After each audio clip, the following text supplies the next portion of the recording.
Hey there, everybody. Okay, so my metals and jewelry folks, we're going to start talking about cleanup. So sawing obviously is the first step, but there's a lot more work to be done before you can consider it a finished product. Part of that is going to be filing. So remember in our previous video how I said you want to leave the paper on and you want to saw to the outside of your drawn design. I had already removed the piece of paper from my palm tree that I cut out. But what I did was I just put a little thin Sharpie marker line on there, and I'm gonna file all the way up until I reach that line. So it's potentially quite a bit of filing. I'm gonna remove a decent amount of material here. And please, obviously if you need to mute the video because the sound is too obnoxious, please do so. When you file though, you always file towards the handle. So that's gonna be the narrow part. Most of these come with a plastic handle for these to stick in if you've ever seen a set of files at the store, Walmart, Menards, or whatever. And that's fine. Ours are broken, so we just hold on to the file best we can. Same concept with the smaller files. They all have, obviously, the handle portion and then the file part. Now, filing happens in one direction, and you can actually feel it with your fingers on these smaller files. Towards the handle, you're going to have more resistance. Away from it, it's pretty much a smooth cut. They're intended to remove when you put the material and file against or towards the handle. And then if you keep the metal on the file and you do the backstroke, you're doing two things. First of all, you're dulling the file. Second of all, you're making mars or marks in there that are unnecessary. So you're not actually removing material when you're going backwards. So we always cut towards the handle. And so as you're filing, you need to set your file, and then lift and reset, file, lift and reset, file, lift and reset, file. You'll see me do that quite a bit, but you get quicker at it. So it's not ideal at first. It seems like it's taking forever, but you will get the hang of it. Always start with the biggest file you can because it's going to remove the most amount of material. This is a habilis file or a half round file, so one side's flat, the other side's round. So you actually can do all your flats and curves with one file, provided you can fit in those small spaces. Now, if you can't fit in those small spaces, I'll have a little bin out, and we will set out all 4 types of sandpaper, and you'll be able to use those as well. But we file first and then we sand, but you can use some pieces wrapped around a file for those small spots that you can't get to. Or if the files are even too big, then you can just roll or fold a piece of sandpaper to fit in those smaller parts. So in some instances, if you can get the file in there, you want to file. If you can't get the file in there, then you're going to have to reduce to just using the sandpaper. I can get the file on all my spots that I'm going to show you right now, so I'm just going to go ahead and do that. It's to your advantage to use the straight or flat side of your bench pin. If you're filing something flat, you just sneak it over so that it's over the edge a little bit, and then you can put the tool against the bench pin to file. So I'm gonna bend that. I'm gonna keep filing until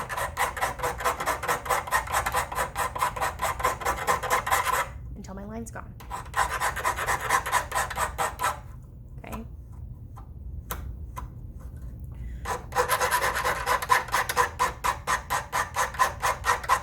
So notice I'm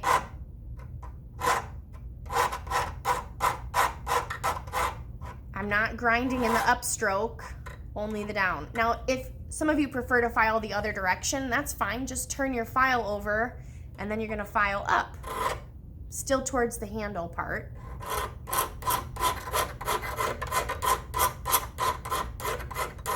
You do what's most comfortable for you. So, filing, that's it. Sanding, as far as sanding is concerned, you do sanding next. Now, if you're a beginner, which you all are, and you start filing, it's kind of hard, besides your line there, it's hard to tell if you've filed enough. So something I like to do every once in a while, or if I know I have a pretty jagged edge and I need to get all the little pits out, because the whole point is that the edge is going to be just as smooth as the surface of the copper through the filing and the sanding. So if that's an issue for you, or you keep seeing the same little dent or divot, you can cheat a little. And if you use your permanent marker and on the part that you're gonna file, if you just use permanent marker, so hold on a second. If you use permanent marker, see how I'm on the edge that I'm actually going to file. I know it's tough to see. But then as you file, if the permanent marker is gone, then you filed enough. Okay, so I'm doing the outside edges around where I would be filing. I put a permanent marker mark on that, and then if I file that completely gone, I shouldn't have any deeper nicks, dents, or divots. Those nicks, dents, and divots come from when you start sawing and stop sawing. It leaves some little marks in there when you turn corners. So when you go to neutral and you kind of saw that little half circle, that's where you're going to see those nicks. Or if you stop sawing and then you keep sawing the next day, there's probably going to be a little discrepancy there. So those are the things that we're filing away. Once they've all been filed, then you go back and sand to get even neater. So the filing takes off big mistakes or big discrepancies, and then the sanding slowly starts to neaten that up. So I can file on that edge until the permanent marker's gone.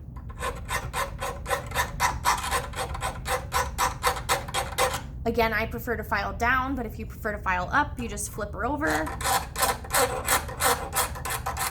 can tell I'm a lot less practiced that way. Whoops, drop my metal. So my mark is gone, and it does happen fairly quickly. You can't see the permanent marker there anymore where I just was filing. So the next thing I would do, is go in with my sandpaper. Now I will have a chart up in the classroom that tells you which direction to sand with which grit. Remember, when you're talking about the grit of sandpaper, you're talking about in a square inch how many pieces of grit there actually are. So there's going to be in 220, in the same 1 inch by 1 inch, you go from 220 all the way to 600. So you even the visibility of the sandpaper, which actually we're working with emery paper, goes down. So this is a piece of 220, which is pretty rough. And then comparatively, this is a piece of 600, which is a lot smoother. And I know it's not the best in a video, but physically when you're in class, you can see the difference. On these sanding sticks, if you need a sanding stick to be loaded, that's your responsibility. I have extra sticks up here. I just ask that you check and see if they've been labeled. So this is a naked stick. It doesn't have a label on it.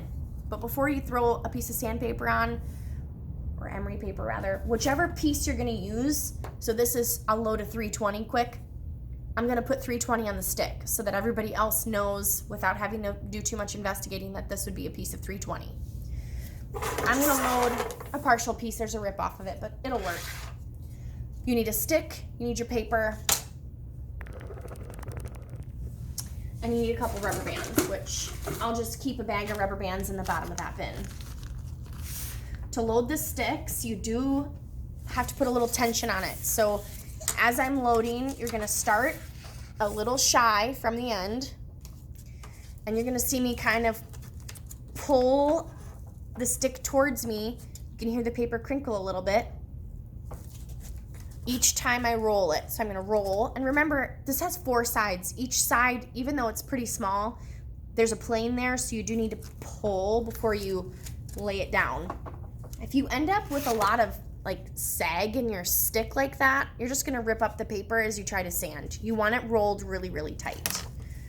So you just kind of keep rolling all the way through, pull at each side. So I'm pulling it towards me. I know it's tough to see with my fingers in the actual video, but I'm pulling. This extra part I probably would just tear off. The cool part about these sticks is once they're loaded, you know, numerous people can use them, provided everybody doesn't have to sand with the same stick at a time. Rubber band it to get to the other end. Just push it down on the stick and rubber band it. So as you are sanding, if this side of your paper gets worn out, you just pull it down and then you can sand on this other side. If the paper gets worn out or starts to get rips in it, cool thing, you just rip this off. And then if you did a good job of pulling it tight, you should be able to just rip that straight off in a straight line. And then you have fresh paper underneath to work with. So that's cool. As I am sanding, This video's getting a titch lengthy. I'm gonna kind of turn you so you're down here at the workstation and then pull you in nice and close. Sorry if this makes you feel motion sick. On the edge, so I'm just gonna do this edge in here, the flat part. I'm gonna take you through the orders. So when you're doing 220, you're going up and down.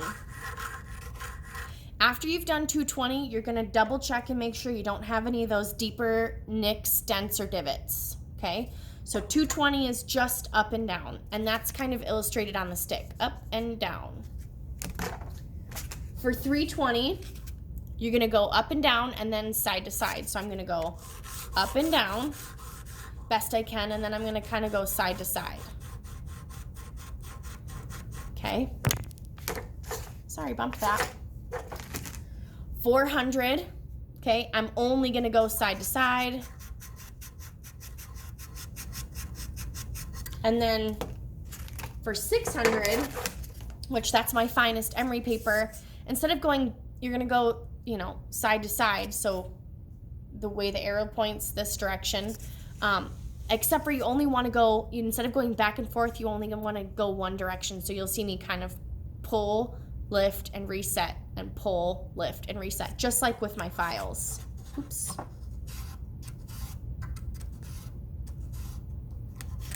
And what that's gonna give you then is a super, super shiny piece of metal in there. And it should be as smooth as and shiny as like a penny, okay? The last thing you need to do is you're gonna take some of those pieces that we'll have in those bins, and this piece does not have a number on the back, so before you go ripping up the big pieces of paper, make sure you know which size you have. This is 220, so I'm just gonna go ahead and put, 320 rather. It's a piece of 320 paper.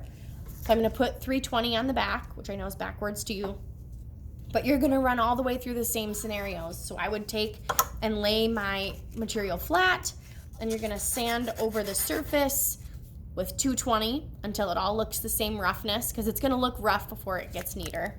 I'm gonna bring you back up here, actually. Sorry, guys. Again, my apologies if that makes you feel motion sick. Bring you out. So sandpaper, you're gonna go, or emery paper rather. Sorry, I keep saying sand, it's not sandpaper. It's emery paper. You can use it wet or dry. You're gonna sand the whole surface, and it's gonna look, I'll even take it over here for you. It'll take off any of the glue, paper that might have been stuck behind, any scratches from dropping it or hammering it flat, and until you see a nice even texture on the surface. So 220 is gonna make it more scratchy, 320 more scratchy, 400 less scratchy, 600 should be pretty well shiny, and then the last thing we'll do is we're gonna use a buffer to buff out the rest of it and make it super, super shiny. That's in a future video to come.